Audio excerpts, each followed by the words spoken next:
مضمون: علامہ محمد اقبال، ولادت و ابتدائی زندگی۔ علامہ محمد اقبال 9 نومبر 1877 تا 21 اپریل 1938 20ویں صدی کے ایک معروف شاعر، مصنف، قانون دان، سیاست دان، مسلم صوفی اور تحریک پاکستان کی اہم ترین شخصیات میں سے ایک تھے۔ اردو اور فارسی میں شاعری کرتے تھے اور یہی ان کی بنیادی وجہ شہرت ہے۔ شاعری میں بنیادی رجحان تصوف اور احیائے امت اسلام کی طرف تھا۔ The reconstruction of religious thought in Islam کے نام سے انگریزی میں ایک نثری کتاب بھی تحریر کی۔ علامہ اقبال کو دور جدید کا صوفی سمجھا جاتا ہے۔ بحیثیت سیاستدان ان کا سب سے نمایاں کارنامہ نظریہ پاکستان کی تشکیل ہے، جو انہوں نے 1930 میں الہ آباد میں مسلم لیگ کے اجلاس کی صدارت کرتے ہوئے پیش کیا تھا۔ یہی نظریہ بعد میں پاکستان کے قیام کی بنیاد بنا۔ اسی وجہ سے علامہ اقبال کو پاکستان کا نظریاتی باپ سمجھا جاتا ہے۔ گو کہ انہوں نے اس نئے ملک کے قیام کو اپنی آنکھوں سے نہیں دیکھا، لیکن انہیں پاکستان کے قومی شاعر کی حیثیت حاصل ہے۔ علامہ اقبال کے انتقال پر قائد اعظم نے اپنے تعزیتی بیان میں کہا: مجھے سر محمد اقبال کی وفات کی خبر سن کر سخت رنج ہوا۔ وہ عالمی شہرت کے ایک نہایت ممتاز شاعر تھے۔ ان کی شہرت اور ان کے کام ہمیشہ زندہ رہیں گے۔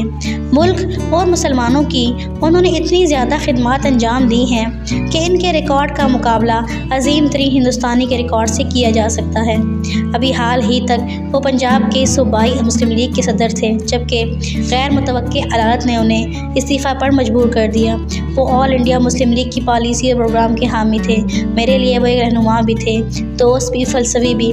تاریخ ترین لمحوں میں جن سے مسلم لیگ کو گزرنا پڑا، وہ چٹان کی طرح قائم رہے اور ایک لمحے کے لیے بھی متزلزل نہیں ہوئے۔ اور اسی کا نتیجہ تھا کہ صرف 3 دن قبل انہوں نے اس کامل اتحاد کا ذکر سنا ہوگا جو کلکتہ میں پنجاب کے مسلم قائدین کے مابین ہو گیا۔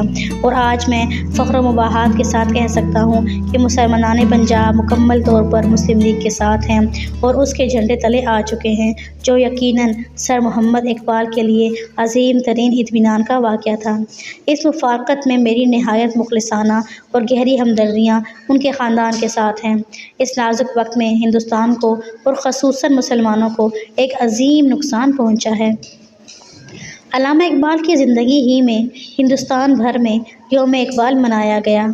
لاہور میں انٹر کالجیٹ مسلم برادرہڈ کے زیر اہتمام 9 جنوری 1938 کو یوم اقبال منانے کا اعلان کیا گیا۔ 5 دسمبر 1937 کو پنجاب کے وزیر اعظم سر سکندر حیات نے اس تقریب کے لیے اپنے پیغام میں کہا: یوم اقبال کو ایک مقدس قومی تقریب کے طور پر منائے جانے پر ہر ہندوستانی کو بالعموم اور ہر پنجابی کو بالخصوص سچے دل سے خوش ہونا چاہیے۔